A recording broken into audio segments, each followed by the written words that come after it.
The Baltimore Ravens officially set their 53-man roster. We break it all down next here on this live instant reaction edition of Locked On Ravens.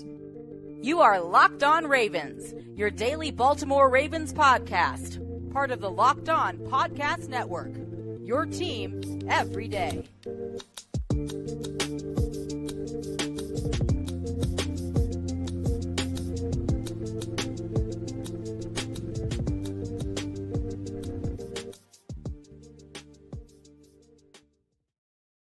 Welcome into another edition of Locked On Ravens. We're your daily Baltimore Ravens podcast here. I'm your host, Kevin Oestreicher of Ravens Wire, here with you on the Locked On Podcast Network, your team every day. Thank you so much for being here on this Tuesday. I keep getting the days mixed up. It's a Tuesday evening, making us your first listen each and every day or night, free and available on podcasting platforms, including over in video form on YouTube. Today's episode of Locked On Ravens is brought to you by LinkedIn.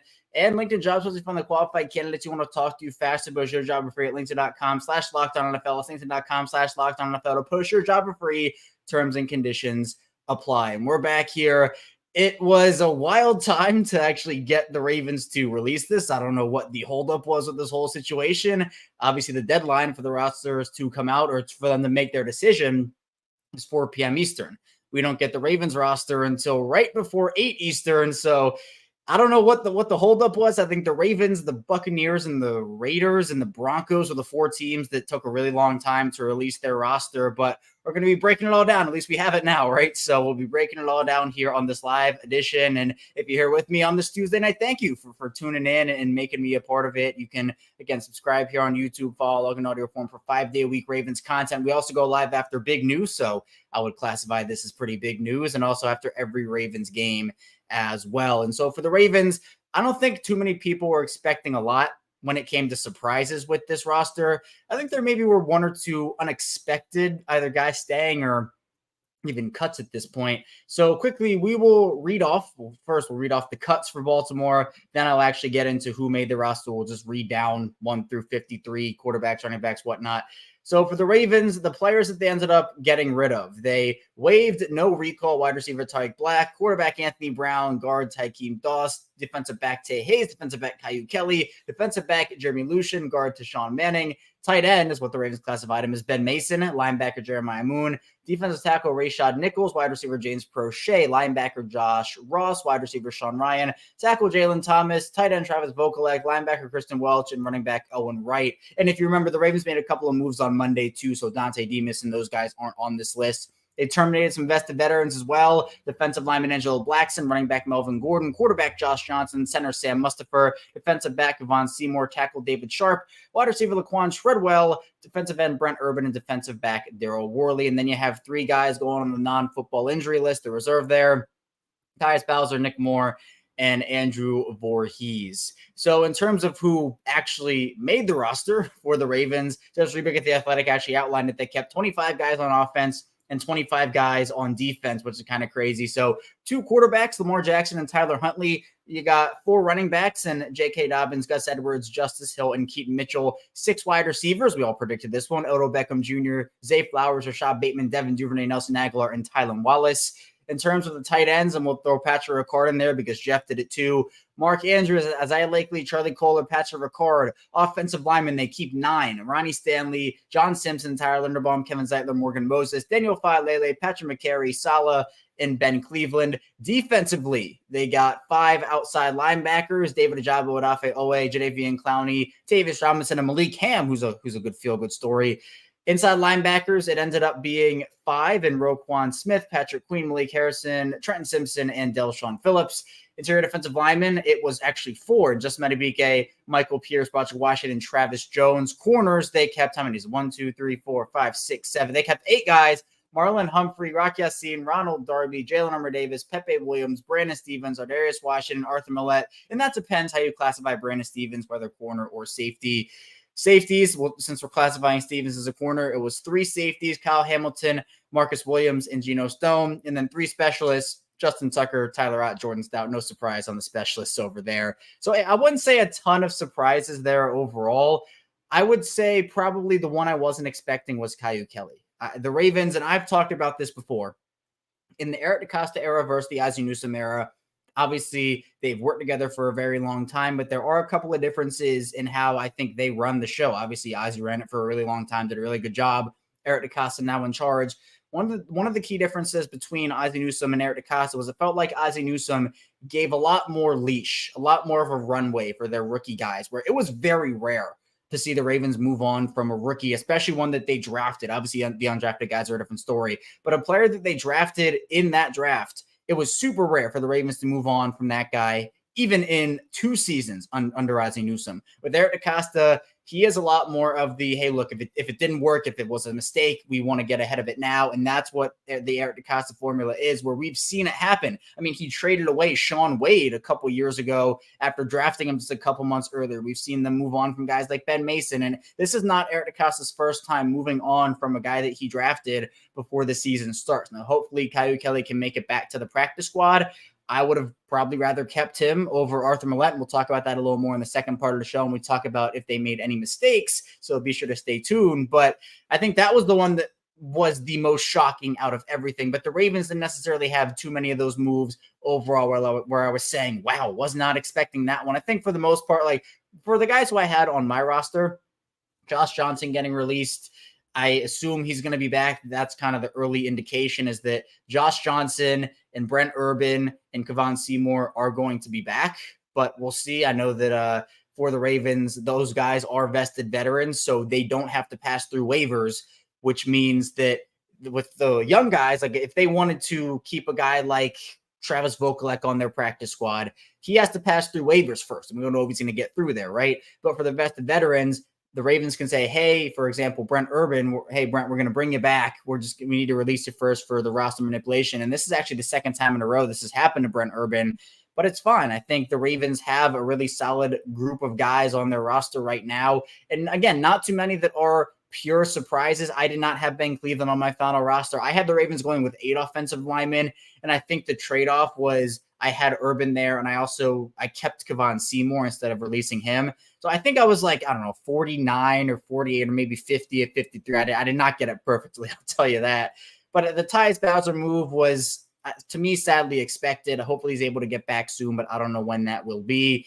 But yeah, I think Baltimore's roster overall, I'm not looking at it and saying, oh, they kept too many of X or Y. 8 offensive linemen that I had, I knew going into that. And if you've listened to me every day, if you tuned in recently, I've said that usually teams like to keep 9 or 10 offensive linemen, and I had them keeping 8 just so they could keep an extra corner, because what we're going to see over these next 24, 48 hours is the roster manipulation aspect, where they're probably going to put Pepe Williams on IR. I know Jeff Rebeck mentioned guys like Keaton Mitchell, Malik Campbell, other options who could go on IR as well, because now when you put them on IR, since they've already made the 53-man roster, they're only required to miss a minimum of 4 games. If they put them on IR before this, it effectively would have ended their season.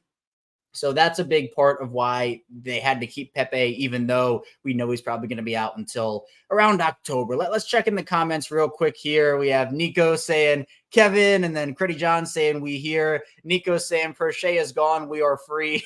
So for James Prochet, I want to talk about James Prochet for a second here. It did not work. It did not work in Baltimore. I think a change of scenery is probably best. It'd be cool if he went to Baltimore's practice squad, but I would not blame him, because obviously it's his choice now where he goes. Baltimore could have interest in bringing him back, but I just think a change of scenery needed to happen. There were just too many things that went against James Prochet. Super hard worker, super nice guy, but it just never came together. And there was so much hype around him as well. Was he a 6th-round pick out of SMU?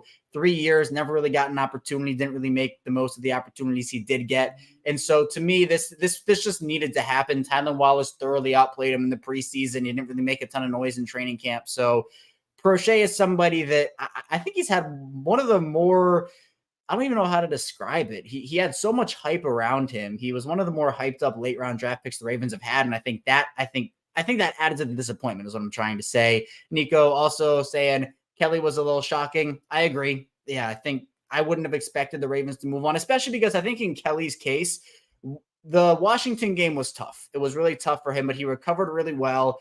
And then in the Tampa game, I think struggled early on, but then actually put together a really solid game. But there's no question it's been an adjustment for him to adjust to the NFL level.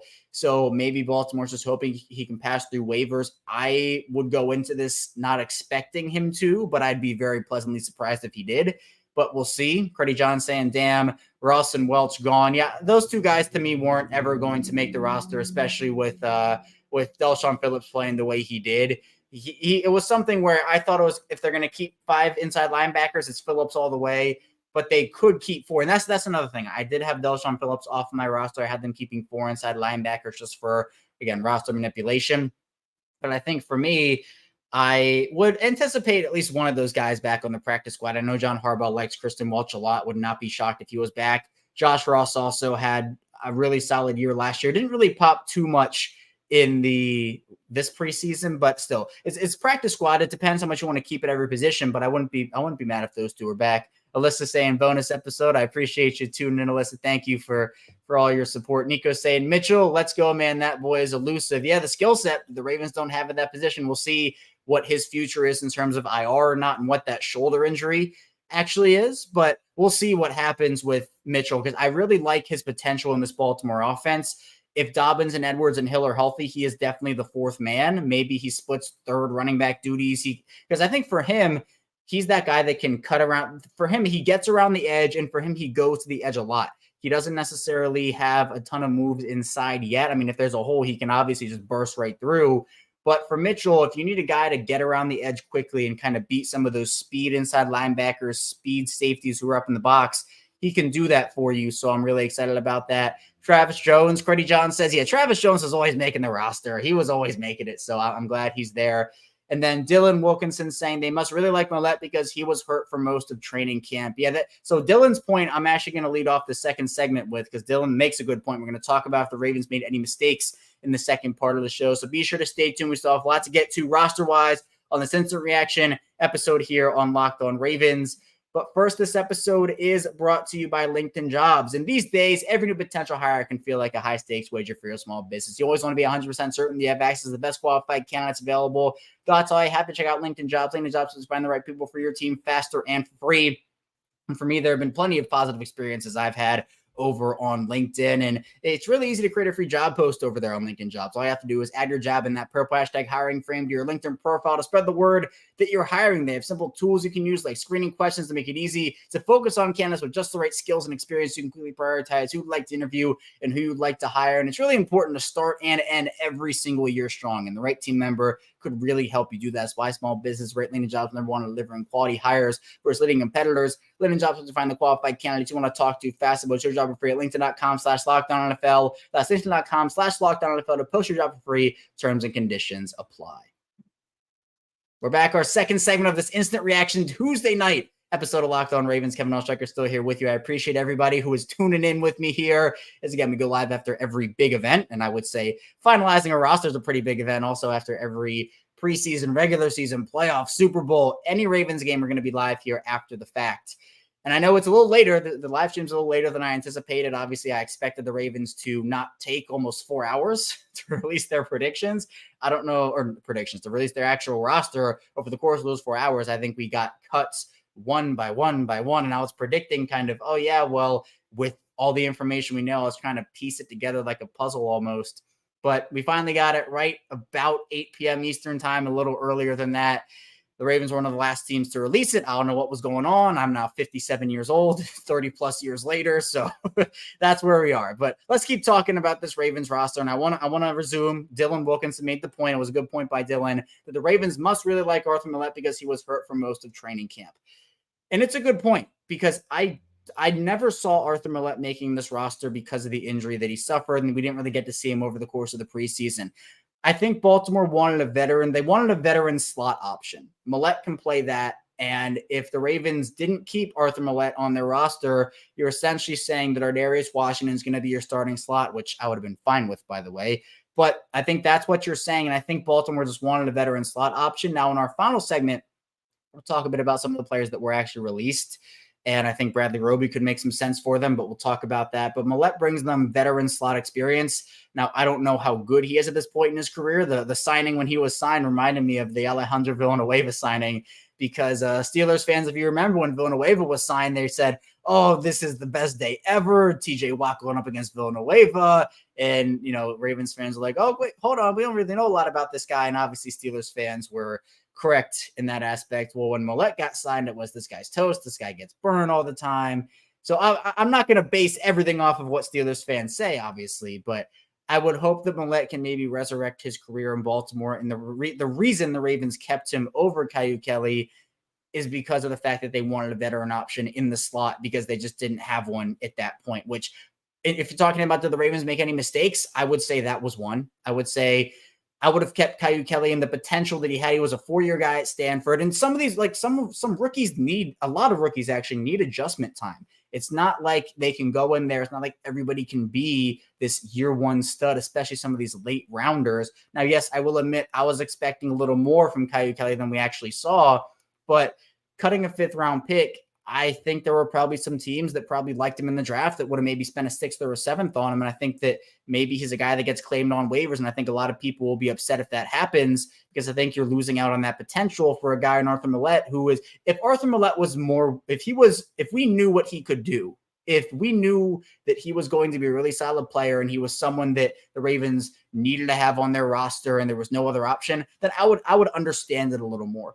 But I don't know the reasoning for, well, I just explained it, but I don't know the pure reasoning for keeping Millette on the roster if he's not going to play well and we don't know how he's going to play. And then Kyu Kelly needs a couple years of development and then in a few years he plays well. So Shaun Wade obviously was another example of that, who I talked about, where Baltimore traded him to New England. And there are, I think, a couple of character concerns with him where he just wasn't meshing with the locker room, not getting along with guys is what I heard. But I think that for the Ravens, it was an interesting move, and that's probably the only move I would call a mistake because, again, you don't have to worry about Josh Johnson. You don't have to worry about Brent Urban and Kevon Seymour. Those guys can all come back on handshake deals. The other guys who I would want back on the roster, I don't even know if there is one. I think that I'd love to see Travis Vokalek on the practice squad. I'd love to see Tay Hayes on the practice squad, Jimmy Lucien, obviously Kyu Kelly as well. Anthony Brown, I think what they're going to probably do is they're going to bring Josh Johnson back to the active roster and get Anthony Brown onto the practice squad if he makes it that far. James Prochet, I talked about him a little bit. Jeremiah Moon, I'd love to see on the practice squad, but maybe he gets claimed too. But Dylan makes a point about how they must really love Arthur Millette in order to keep him on the roster. Robbie C saying Mitchell equals speed kills. Yes, he does. He has that speed factor that the Ravens' other running backs, they don't have as much speed as him too. 600 Russ saying, can't believe Kyu got cut. If he hits the practice squad, do you believe we keep him or will someone come take him?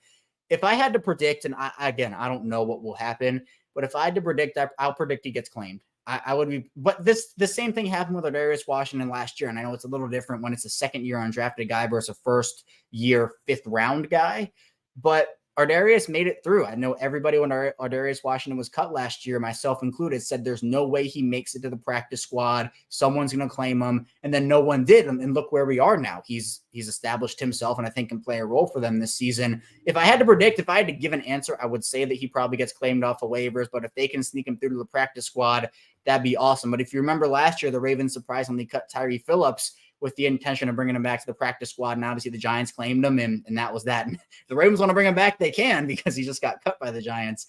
But it's kind of the point where I wouldn't necessarily bet everything that he's just going to make it through scot-free. I think some team will probably go get him, but we'll see. We'll see what happens. Mark saying the Ravens decided to crack down on the Twitter agendas this year. Another news, the 5th round curse continues from Wade to Mason to Kelly. It was a bad year for 5th round corners all around. If you remember Darius Rush, who was one of the guys I was super high on out of South Carolina, he was a Colts draft pick. They took Julius Brents or Juju Brents now as he goes by.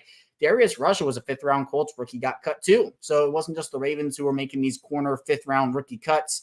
I know a lot of people now want to see Darius Rush in Baltimore, so maybe they swap. Maybe Kyu goes to Indy and Darius Rush goes to Baltimore. That'd be a plot twist. But I think that, yeah, the 5th round, that is true. Shaun Wade, Ben Mason, Kyu Kelly, all 5th round picks. Broderick Washington was a 5th round pick, though. So that was somebody a couple years ago, obviously got rewarded with that extension.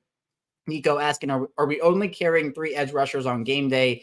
And if so, is that smart? Well, it depends what happens with Malik Ham. If the rate, well, and it depends on a couple things. One, what do they do with Malik Ham? And 2, how do you classify Jadeveon Clowney? If you classify Jadeveon Clowney as a defensive lineman guy, like an interior defensive lineman who can play outside, then you're probably only doing 3 in Adafe Owe, David Ojabo, and Malik Ham because Bowers is on the NFI list, and Tavius Robinson too, obviously. But if Clowney is a guy who you think is an outside linebacker. Then it is Owe, Ajabo, Clowney, Robinson, and Malik Ham. So anywhere from 3 to 5, maybe 4 to 5, depending on where you believe that Jadeveon Clowney is on the roster and what he's listed as. I think what is he listed on as the roster? I'm actually going to try to look that up quickly, but I think he's listed as an outside linebacker, if I'm not totally mistaken. I'll try to find it. But then we have the Chef 87 saying, "Hey Kevin, my man, and is this episode going to be tomorrow's episode? Keep up the great work." No, so whenever we do a live stream, we have another episode that's dropped. So we have this live stream, and then we'll also have a 6 a.m. episode on Wednesday. We'll be breaking it down a little bit more. So be sure to stay tuned for that one as well. Nico saying, "I feel like we've seen guys take a lot of snaps at edge during the season, and it wasn't the right choice."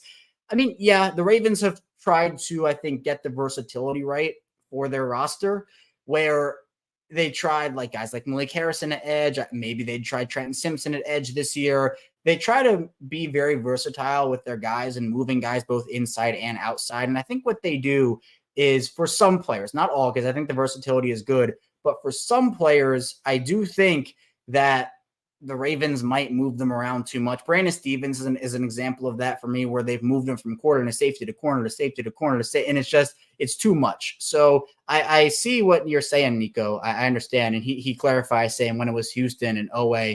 So yeah, it feels like, especially for, even if you're talking about workload, like Houston's workload, we even could talk about Calais Campbell isn't an edge guy for them, but he was a guy that I think when you're monitoring pass rushing snaps, when you get into that equation, they don't have to worry about that as much with a guy like Jadeveon Clowney, and obviously the young guys too. But what does Jadeveon Clowney's snap count look like? When do they put him on the field? Are they only going to put him in on early downs and put a Jabo in also? So that's really interesting part about it as well. Rico coming in.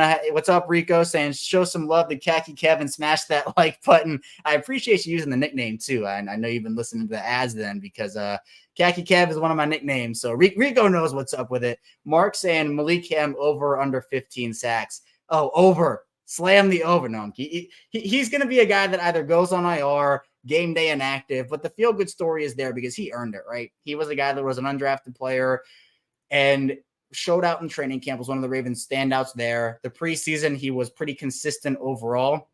So I'm really excited to see what he can do, leading up to maybe the next 2-3 seasons. But I wouldn't anticipate too much out of him. But look, if Bowser has to miss more time than anticipated, if the Ravens need somebody in that room, maybe Ham gets some run. Maybe injuries happen. Hopefully they don't. But maybe that's what happens. And Dylan's saying, "Are you concerned with Ajabo making a big leap this season?" Yes and no. I think with Jadeveon Clowney coming in, it takes a lot of pressure off of him. If the Ravens hadn't signed Clowney, my answer, I think, would have more been yes, because I would have been so worried about having so much pressure on a guy who essentially has only played in a couple games, has one career tackle. The upside is there, but the potential is 100% there too. But I just think putting all that, especially for a guy who is not ready in the run game yet, watching the preseason, David Ajabo is going to be fine, right? Like, he's going to be a good player in my opinion, but I don't think that he is ready to come in here and be an all-pro player in year one. I think the expectations that were set on him were probably because of the fact that Baltimore hadn't signed anybody. They lost Justin Houston. They lost 16 sacks off of their roster. So everybody said, well, there's no other choice. Only Odafe Owe and David Ajabo, and obviously Tyus Bowser when he's healthy. Only those three guys can make an impact for you. But then they sign Clowney. It gets a little better. Clowney takes pressure off of Ajabo. I don't think there's not as big of a role that he needs to play this year. If he wants to play it and he does it, then awesome. But he doesn't need to play it for the Ravens to be successful, because Clowney can take some of that off of his plate as well. But we'll get into the final part of the show here coming up soon. We'll be diving into what is next for the Ravens, what moves they could make, who's going to IR, and the roster manipulation they could have. So be sure to stay tuned. A lot to get to still on this instant reaction Tuesday night edition of Locked On Ravens.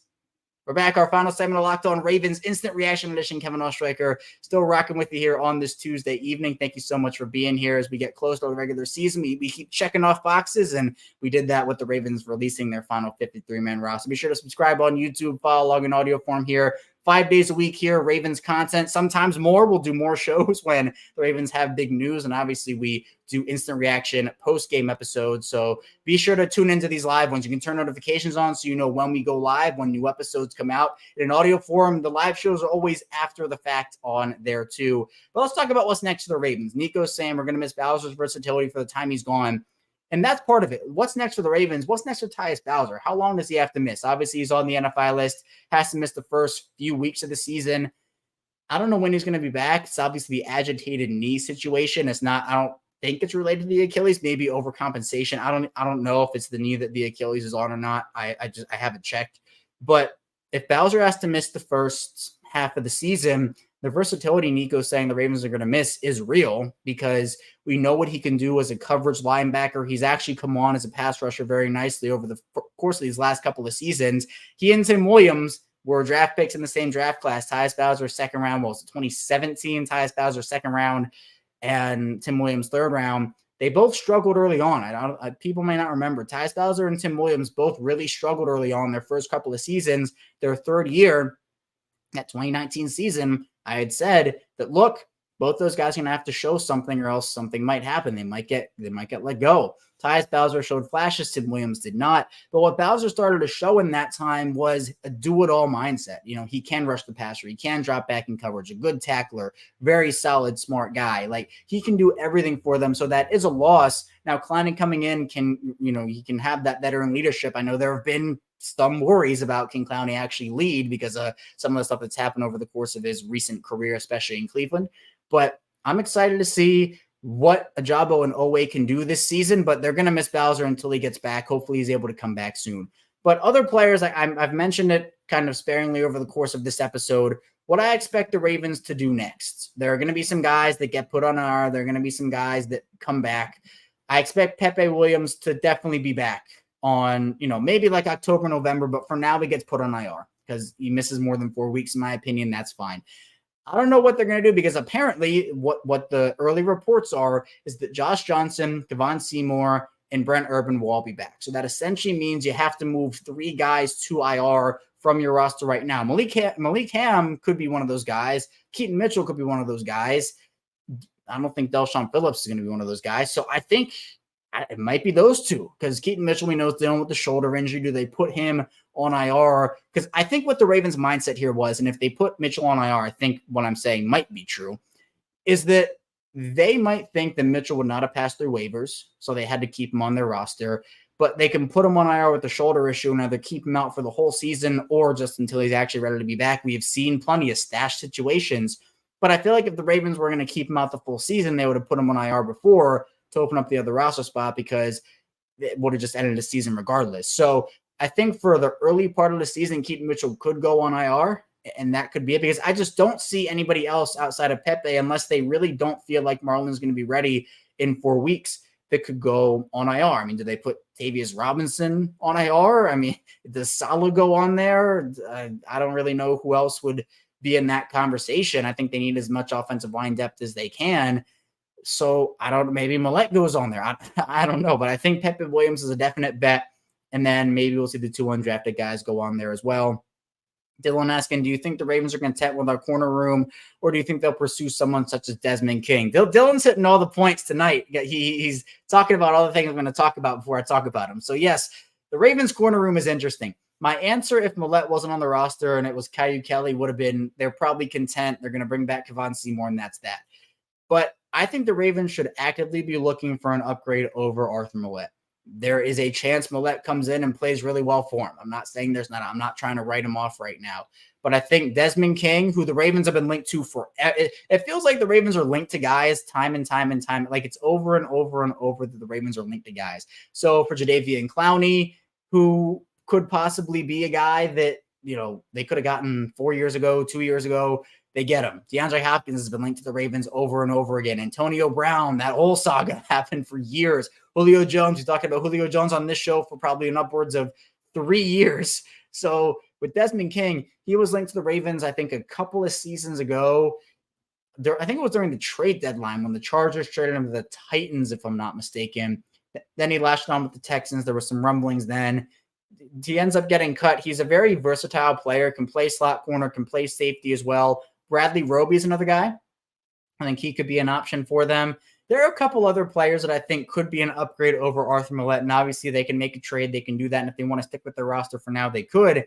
But Desmond King or Bradley Roby would be two guys that I would take over Arthur Millette, and I wouldn't think twice about it. Obviously, Millette's been in the system. He's learned the defense. Now he's been injured for a little bit. But I think that if you're looking about upgrades, the Ravens should always be looking to upgrade their roster. I think they always are looking to upgrade their roster. So I would anticipate them at least kicking the tires on a couple of guys. But with them already really, I think, going to bring back Kevon Seymour, they might not have a ton of room, especially because I don't know who else is going to go on IR and where they're going to make that roster room. Benjamin's saying Huntley to IR. That's an interesting one because they're going to bring back Josh Johnson. Maybe Tyler Huntley does go on IR with the hamstring injury. They bring back Josh Johnson, two back up Lamar. They have Anthony Brown on the practice squad. Benjamin might be onto something. Benjamin, you might be onto something with that one. I think that could be a very real possibility because we haven't heard too much about Tyler Huntley and that injury, and those things can linger. So maybe he gets put on IR. The Ravens bring in Josh Johnson, or they bring him back to back up Lamar, and Anthony Brown goes to the practice squad, and that gives you the ability to not put a guy like Malik Cam or Keaton Mitchell on IR and maybe look at corner like what Dylan is saying there. So that could be another option for sure. Now we've talked about practice. Let's talk practice squad a little bit. I've talked about, like the past couple of days, I've talked about the practice squad.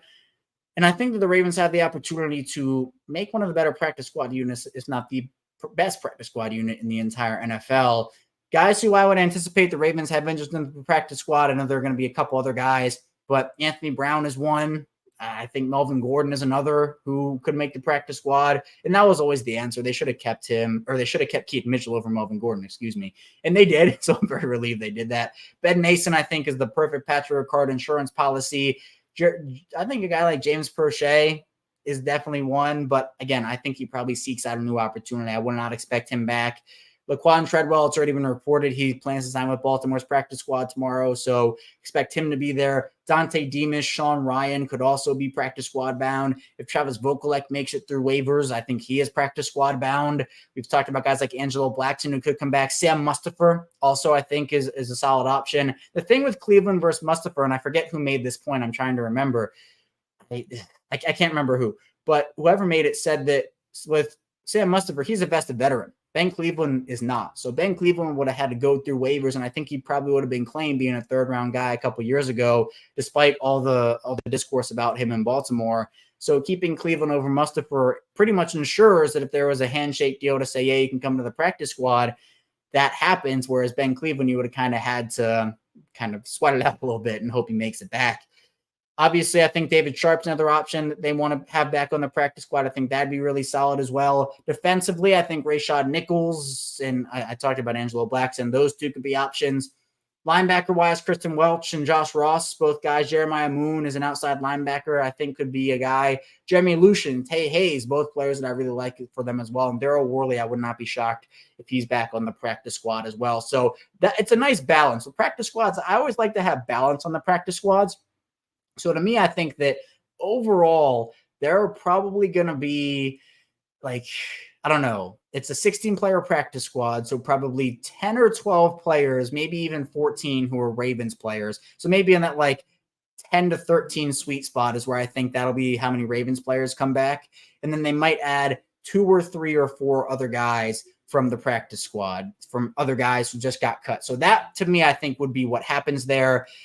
We have Bailey saying, Kev, what's good? Was good to see you again, Bailey. I think it's been a while. I appreciate you hopping in the chat again. I've missed you in the chat, so I appreciate you being here. Fresh Beats Production saying we need Lamar Gary Jackson. I know we do need Lamar Gary Jackson. He's going to be the savior. He's going to be the savior of this team. Hopefully he leads the Ravens to a Super Bowl. So hopefully Lamar Gary Jackson can do that for him. So Darian Smith saying, will the Ravens make any waiver claims?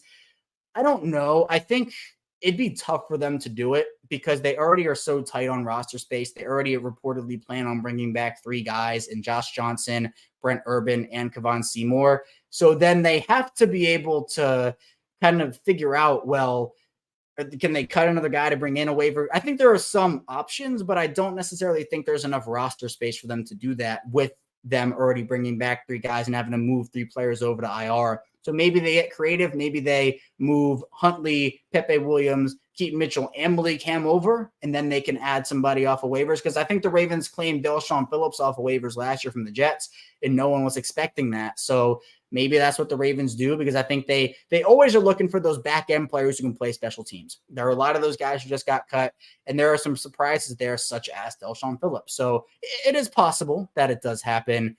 And then let's see, we got a lot of comments coming in right now. We have Benjamin saying, hopefully we can get Ryan, Prochet, or Treadwell on the practice squad. Would like Nichols and Ortejes on the practice squad as well. Yeah, I think that realistically, out of those guys you mentioned, Benjamin, I think Sean Ryan, Laquan Treadwell, Rashad Nichols, and Tay Hayes are, if they're available, they'll probably go.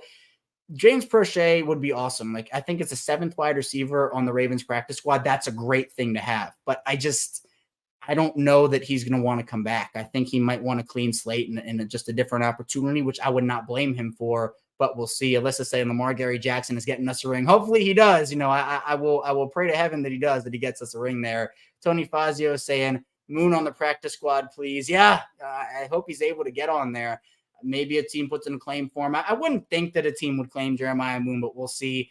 Don C saying we live. Yes, we are, Don. I appreciate you hopping in. And Tanya's in here too saying, yes, we are live. Long time no see to Don C. I appreciate you both being here for sure. Rico saying, you think they'll bring back Demas to the practice squad? I would think there's interest. I would think they'd bring back Dante Demas. I wouldn't think there's a claim put in for him. Now, he was released in the earlier wave of cuts, and those guys usually aren't first choices for the practice squad. So I would expect Prochet, Treadwell, and Sean Ryan to probably get first dibs on those practice squad spots over Dante Demas. But Demas and Laquan Treadwell both have that big body contested catch ability. And not that the Ravens other receivers can make contested catches, but Odell's not 6'4". Zay Flowers is not 6'4". Rashad Bateman's not 6'4". So I think just having that option to call up on game day would not hurt if you get Treadwell, who's going to be on there reportedly. And even if you want to put Dante Demas on there as well. Let's see. We have Sly Brand Fonz saying Caillou to the practice squad, I'm sure. And then Benjamin saying, think Caillou may get claimed. I'm hoping he gets to the practice squad. I'm not super confident he does. I think that, again, him being a 5th-round pick, a 4-year starter at Stanford, I think the team will probably put a claim in for him. But again, as I made this point earlier in the show, that we thought the same thing with Ardarius Washington last year, and he somehow snuck through. So I'm hoping he makes it through, but we'll see what happens. And let's see, we have Tony saying also they kept Cleveland for the versatility as a backup, I guess. Thought Harbs was feeling Mustipher as a contributor for backup.